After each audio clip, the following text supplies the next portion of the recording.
National Writers Union. Last year, I was lucky enough to go to New York with Willie to go to the Delegates Assembly, which happens every 2 years, and we learned about all the things that are happening at the national level. I would also like to thank all the people here today, and I'd like to let everyone know that being a member of the union is an exciting thing because it means we have belief in our work, so that our work is worth something. And I'd also like to let everyone know that Willie is filming the event today, and if you don't want to be on YouTube, you can let her know so she can take off. And I would like to introduce Jim, who will introduce our readers today. Thanks, Jim.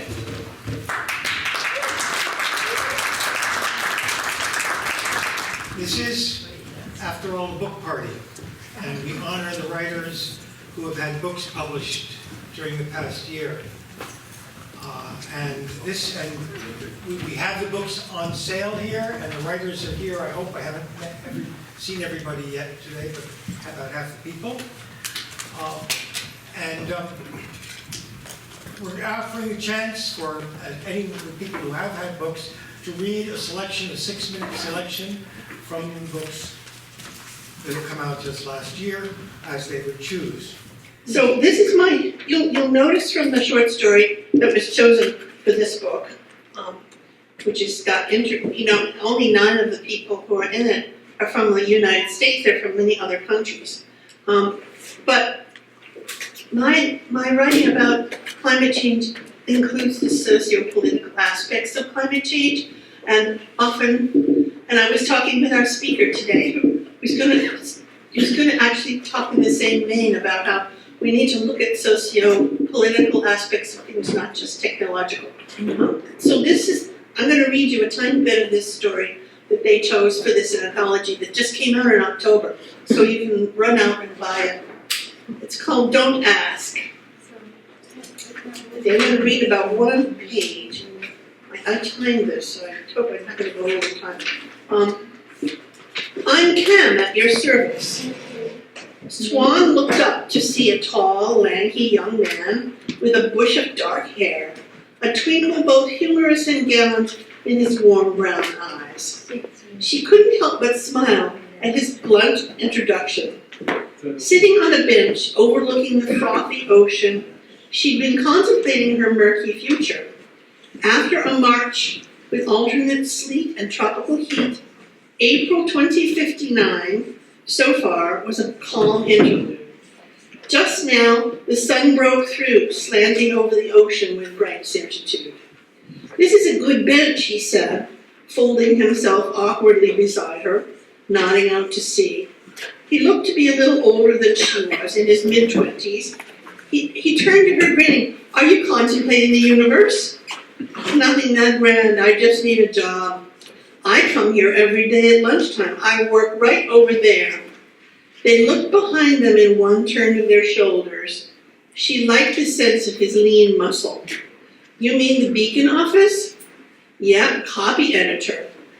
Then they turned back as one to stare out over the bright water, broken here and there with the tops of the old buildings of the old city of Boston, lapped by sparkling waves. Swan was hesitant, but she couldn't resist replying, that's what I want to do. Well, hey, are you a writer? I tried, and that's how it all started. Cam's uncle was the newspaper's editor-in-chief who had just been jailed for sedition, meaning criticizing Mayor Thurman. Don't you want to read the rest? So I'm going to read one story, and the title of this story is called Squirrel.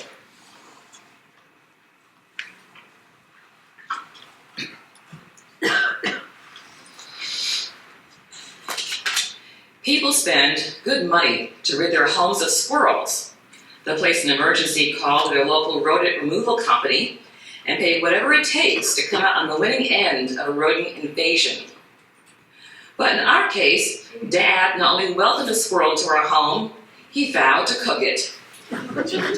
Ours was a tree squirrel, the kind that lives in woodlands, forests, and backyards. gracefully scampering and leaping from branch to branch like a trapeze artist, squeaking, making nests, and climbing trees backwards and forwards. But that life was long over for our squirrel. Remember when we used to catch these and cook them? My Uncle Norvell, Dad's brother, said, his voice bouncing off our kitchen walls. He handed Dad the chilled squirrel parts, encased in white plastic, as if it was a prized trophy, the package to shape of a large sausage. Sure do, Dad said in his typical cool, composed, measured manner. Yet his eyes twinkled as he cradled the package in his palms. Uncle Norvell had brought the squirrel with him on one of his rare trips from Virginia to our home in Connecticut. I don't know if he took the train or drove, but he managed to keep the rodent cold for the duration of the journey. Dad found space for the squirrel in the freezer, poured a couple of scotch and club sodas, and he and Uncle Norvell spent the rest of the evening reminiscing about their childhoods in Lowesville, a small farming village west of Charlottesville. Up until that day, I'd heard nothing of Dad's adventures squirrel hunting with his brothers, but I was not surprised. Dad, the youngest of 13, had often entertained my sister and me on long car trips with details of his many adventures growing up. Dad's family lived close to a creek. Grasping a spear-like metal instrument called gigs, he said he and his brothers would wade into the water and jab frogs with them. Then they'd fry the frogs and make a meal of them. From the back seat of whatever sporty car Mom and Dad had at the time, Sylvia and I would pull ourselves up to the edge of our seats as Dad described the hunting and capturing process. "What does a frog taste like, Daddy?" we'd ask. "Is it nasty?" "Not at all," he'd say in his casual way. "It tastes just like chicken." Dad told us one of his chores before going to school each morning was milking the neighbors' cows. He hated it. His hands would get so sore and tired from squeezing the cows' tits that he came up with an ingenious way to make the job easier.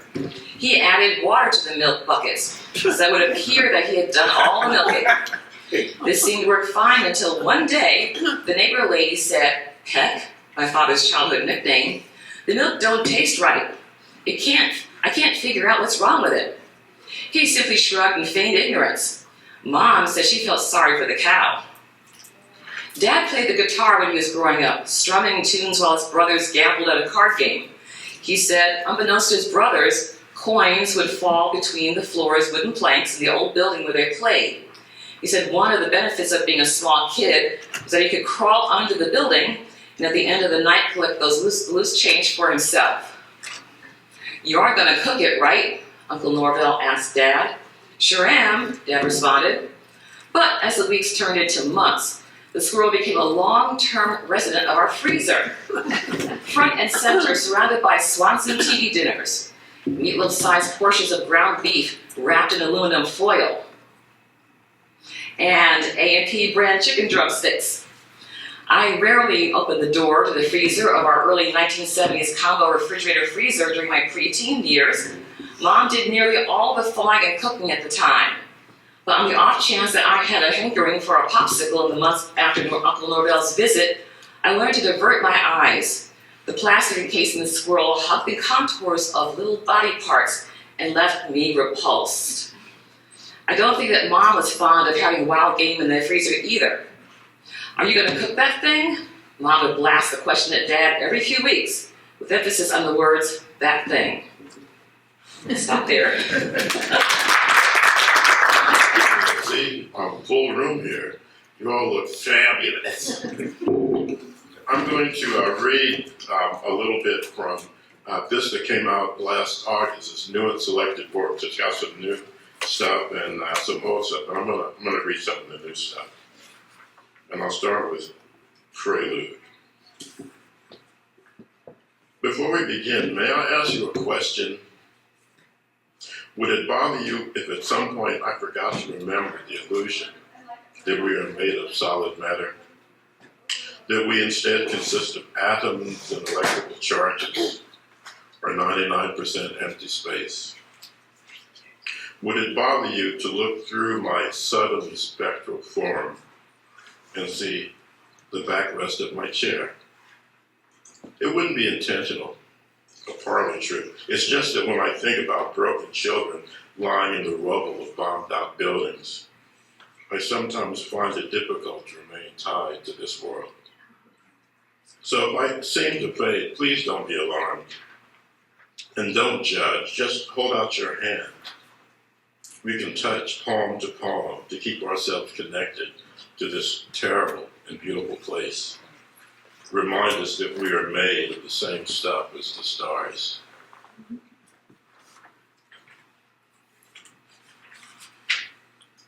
And this one is because the manufacture and sale of bombs is an extremely profitable business, because those who profit from the production of bombs will never experience their effects, because at the end of the day, people who make bombs go home to their children, because bombs are designed to take things apart, not put things together, because bombs are deployed without risk to those who deploy them, because bombs whisper collateral damage as they embrace their targets, because the light of an exploding bomb is brighter than the sun, because the words of politicians are written on the bombs in blood, because at the moment of detonation, the fulfillment of their destiny, we cannot know whether bombs feel satisfaction or sorrow, because the dogs that search for broken bodies buried beneath the rubble later dream strange and restless dreams.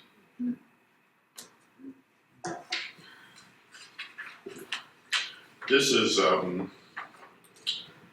for Ruby Bridges, who is alive and well. She runs a foundation in Louisiana that does a lot of social and political justice work. So, yes, Ruby. This is for Ruby Bridges. In the Norman Rockwell painting, Ruby Bridges, the problem we all face, you are being escorted into the segregated school by federal marshals. We see 4 of them in the frame, 2 walking ahead, 2 behind, but we don't see their faces. You are the focus of the piece. A thrown tomato was smashed on the wall behind you. You walk straight ahead past the red guts dripping down and piled on the sidewalk, past the faint ghost of nigger painted on the wall someone tried with limited success to sponge away. Ruby, what can we possibly say about you? What words can describe this 6-year-old child, armed with only a notebook and a ruler, walking resolutely past that pack of jabbering hyenas, past the woman who every day threatened to poison you, past the woman who every day waved before your face a black doll in a coffin. The lead marshal said, "You never cried once during that nightmare year." What can we possibly say about you? Brave as any astronaut climbing into a tin can to be launched into the airless void.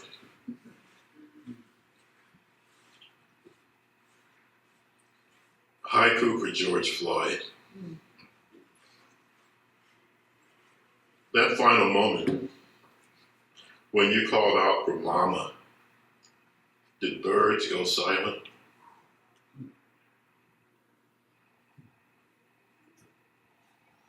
And I'll close with the last of the new pieces. And sometimes the title kind of sneaks up on you, and I feel a little sheepish about this one, but here goes. It's Nocturnal Admissions.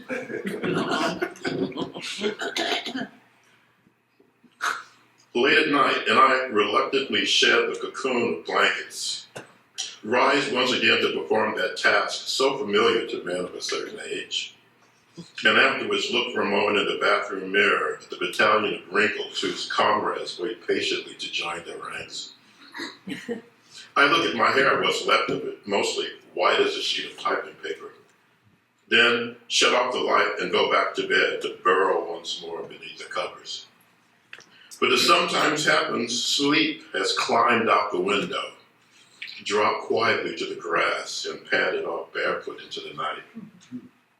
At times like this, when shortcomings and failures and disappointments return to take their bows, projected on the ceiling, images on parade, I nod to each member of the troop and accept each judgment in turn. Some debts I can never repay, others will never be repaid to me. But even though the list of things I thought I knew grows ever smaller, and the tang of ancient grief still lingers on my tongue, I realize I've made peace with my past. And to my surprise, sleep returns.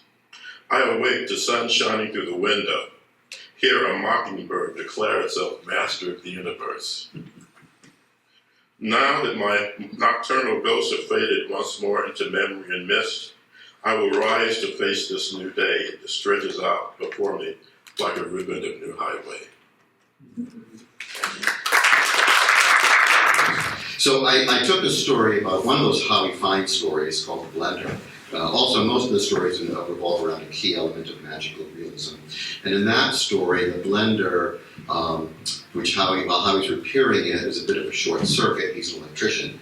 And somehow he and Marcia have some gender transference issues. And Howie, who's very manly, becomes a different person in that story. But I marked it up, and I'm not going to read from that one, sorry, because I thought by the time I explained all the parts I cut out, I'd be running over the 6 minutes just with that. So instead, I'm going to read the shortest story in the book, because I think I can do it in the remaining 3 minutes, called Every Woman on the Planet. That's you. Every Woman on the Planet. SM is at Starbucks. 3 days ago. Dear every woman on the planet, I noticed your note to strange men. I felt a connection. We aren't friends on Facebook, but the algorithm keeps showing me your posts. Your note to strange men said to stop. Just stop trying to befriend you on Facebook with phony introductions, insincere compliments, and scammy likes of your profile photos. I don't know about that. What I do know is that if you send me a friend request, I will bring you joy. I'm virile, but quite sensitive, even vulnerable. I never mansplain. Always listen attentively, and I will satisfy your desires. You have desires, don't you, every woman on the planet? I am a prince with a problem. You see, I am in possession of a vast fortune which I inherited from my orange father, the king. No illusion there. But his enemies are many. Even now, dark liberal forces seek to depose him. He gave me my inheritance early so as not to be troubled himself by vast real estate holdings. By the laws of the kingdom, however, I cannot spend any of the vast fortune until my ascension to the throne. And so, dear everyone, if you send me your banking information, I shall transfer the vast fortune to you for safekeeping, to hold in full trust and confidence until my ascension. Then you may join by my side for a lifetime of riches and bliss. In my kingdom, where I shall massage your extremities, hold your hands, and gaze into your pupils while saying poetry, nothing like Charles Coe's, such as your eyes are bottomless wells into which I have fallen and cannot climb out. Meanwhile, I remain humbly yours, Prince SM. SM is at Ray's Pizza, 2 days ago. Dear every woman, how are you feeling? Do you want to talk about it? I am worried. I have not received word. I need your help. I must transfer my vast fortune soon or all will be lost. I can take care of you, dear every woman, in a kingdom of eternal bliss. When I see your pictures on Facebook and read your posts, my heart engorges with blood. I feel it pulsing rhythmically. I need your heart to hold in mind, dearest, as well as the name of your banking institution, type of account, and the routing number. That's the 9-digit number on the bottom left of your checks. With your help and God's, we can protect my vast fortune and our future. I remain your one and only Prince SM. SM is at Brooklyn Diner, 1 day ago. Dear every woman, time is running out. Still no word. Please do know that I can satisfy your desires. Straight up. What are your desires? To be heard, understood, loved? All of this, more awaits you. Bliss with a buff, vulnerable, gingerly hirsute strange man who shall worship you for all the days of your life. In a kingdom where our riches shall know no bounds. Engorged for you is my heart, but soon my blood like time will run out. If you do not wish to send your full banking details until we get to know each other more better, send only the name of your banking institution and your account number. I will assume the account name is the same as your name in Facebook. The routing number I can look up for myself. I'm happy to save that step for you. Forever yours, Prince SM. SM is at Fan Donuts 1 day ago. Every woman, what is going on? I thought we had a connection. I see in the eyes in your Facebook profile that your soul is kind, your heart full of empathy. If you fail me, if you cease to honor our connection and accept the insemination of my vast fortune, all will be lost. I have an idea, dear one. What if I send you a small amount of money that you may then know the truth of my heart? Send me your banking details and I shall deposit 2 small sums into your account. These 2 inseminations will each be less than $1. When you receive them, you will know our connection is real. You can then tell me the amount of the 2 small deposits so I can verify your identity, at which time I shall transfer my vast fortune to you. I spread 1,000 moist rose petals across the silk sheets of the king's bed in the boudoir of my palace in anticipation of your arrival, and more. Yours in eternity, Prince S. SM is at IHOP. I'm almost done. What gives woman 3 days I have been waiting? 10 hours ago. What gives woman 3 days I have been waiting and still nothing? 3 days. Just who do you think you are? God's gift to man? Do you think I'm playing around here? Do you think I'm talking smack? I am serious. I need your help. Please send the banking details. Yours, Prince. SM is at Denny's 5 hours ago. You bitch. Just send the banking info, okay? You think I don't know where you live? You think I don't know how to find you? Do you know what an IP address is? What about that camera on your laptop? SM is at Waffle House 1 hour ago. Still nothing, time's up. Then I'm done. SM is at Rikers Island Correctional Facility 5 minutes ago. Dear everyone on the planet, I'm so truly, genuinely, sincerely, humbly sorry. I don't know what came over me. What I do know is that if you send a friend request, I will bring you joy. I'm virile but quite sensitive, even vulnerable. I never mansplain. Always listen attentively, and I will satisfy all your desires. You have desires, don't you, every woman on the planet? Thank you. I was inspired because I went to this parole hearing and I fictionalized it. So, when Marie looked back on this day, weeks after the hearing, while she waited to find out what would happen to her son, she would not think about how angry she had been at her husband for so many months, years really. She would not bear to think that her anger had been visible.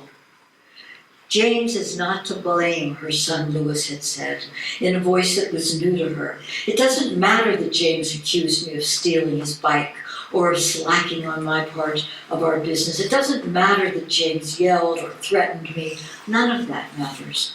What matters is that I shot him. I killed James Stanton. It was my misguided anger. Oh God, Marie thought to herself, what did we do to make him so angry? What did I do? Louis continued, everything stopped after I shot him, and all I cared about was myself. I didn't want to admit that I killed someone. I fought everyone and everything for 5 years. Marie glanced across the rope at Francine. She could not imagine her pain. It was agony as her son described what he had done on that awful night. This new voice, she would describe it later as the voice of a man who had grown up with love in his heart despite the horrors of prison, answered question after question from the board. He had learned to temper his anger, he said, a rage that consumed him when he went to school with white boys who called him the N-word, a rage that festered in prison when fighting was what he had to do to survive in a system where he was beaten up and left in the shower. Marie had flinched when she heard this. She had focused instead on how gentle Louis sounded when he told the board that his faith in Allah had taught him to put himself into the shoes of another. She tried not to feel the sorrow that was just under her skin. A parole board member said, I believe, Louis, that you have worked on your anger and that you now care about other people. Another board member said, you were a child and you acted impulsively. But I am not sure that you understand the ramification of that action. Oh God, she said to herself, fighting back tears. First hour was interminable, filled with the crying over and over. She had wanted to leave the room in many moments. After the board members had finished with their questions, Louis was asked to stand and was told to move to the front row to sit with the correctional officer from the prison, leaving his seat free for those who would testify. She watched him shuffle to his seat. She felt fear rising in her throat. When they swore her in, Marie was shaking. Marie was still shaking as she walked up the aisle. She held her speech in one hand, intending to sit down next to the lawyer, but when she got to the empty chair, she grasped the back of it with her other hand, and then, almost as if she were in a trance, she found herself turning, and facing Francine Stanton. Before she knew it, Marie was speaking. For years I had wanted to apologize, Francine, for whatever I did to bring my son to that awful place. And she paused to steady herself. That enabled him to kill.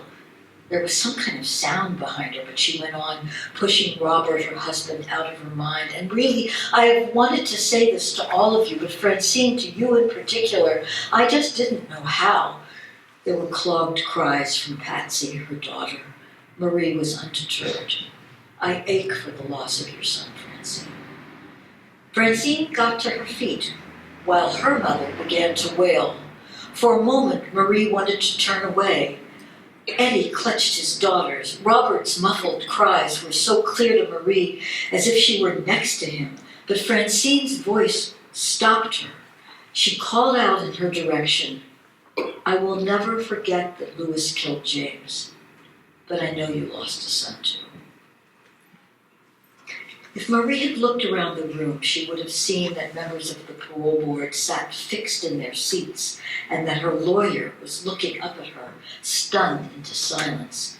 No one dared to tell her to sit down and read her speech, but Marie was not looking around the room. She was staring at Francine. "Oh, Lord," Marie began again, "I have wanted to hear you say that for so long. I never dreamed it was possible." "It is possible. It is." Francine steadied herself and turned toward Louis. "James would light up a room, Louis. He had a spark and you put that out. But and here she stumbled, "I forgive you. I hope you have peace in your soul, Louis. That will help you." Marie saw that her son was weak.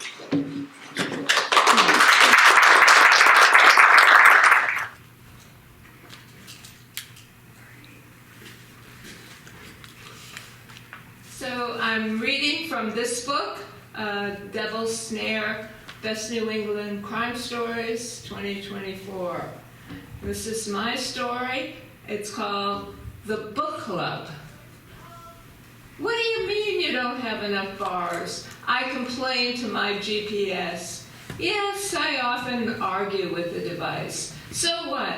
There was no one else in the car with me that evening in late October when I was on my way to a book club meeting in the town of Sagfield, Massachusetts. I just turned onto the Sagfield Road when my GPS went blank. Oh well, I get there somewhere. I'd been given an address on Main Street, just beyond the Sagfield Inn. Surely that couldn't be hard to find. Yet I drove on and on down the Sagfield Road without coming to Main Street. I passed the town hall on my right. Then several miles later, the police department. More miles later, the library. Strange. What was the point of having a Main Street when the town buildings were so far apart? Meanwhile, the sun, already low on the horizon when I started out, was replaced by shadowy dusk. Maybe I should call the woman who had invited me and let her know I was running late.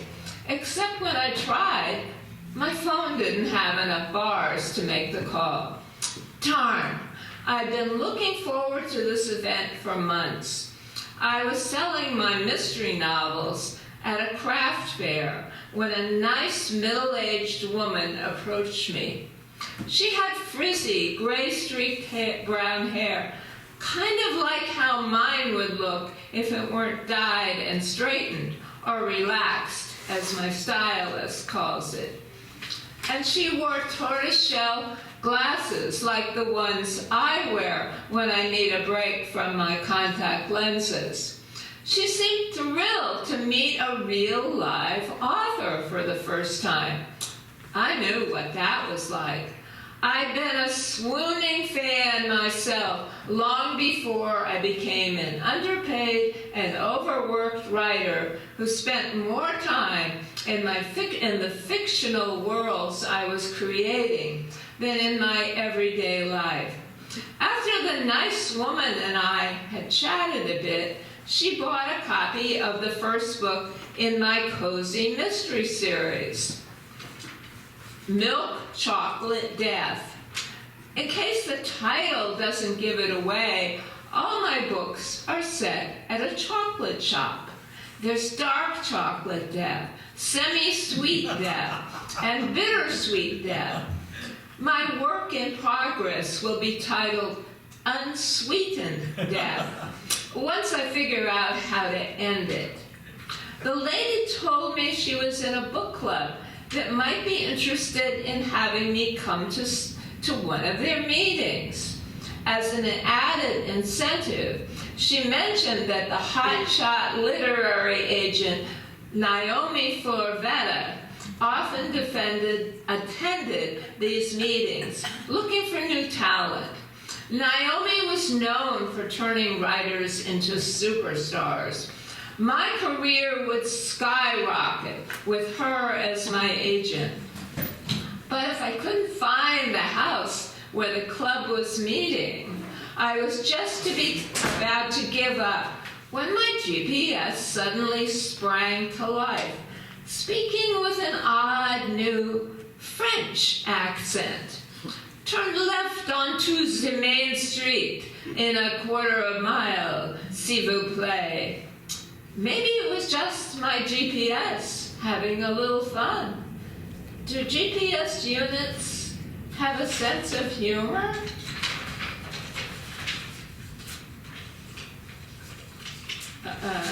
Instead of the meeting club building being located just past the inn, as my host had told me, I had to drive another 2 miles to reach it.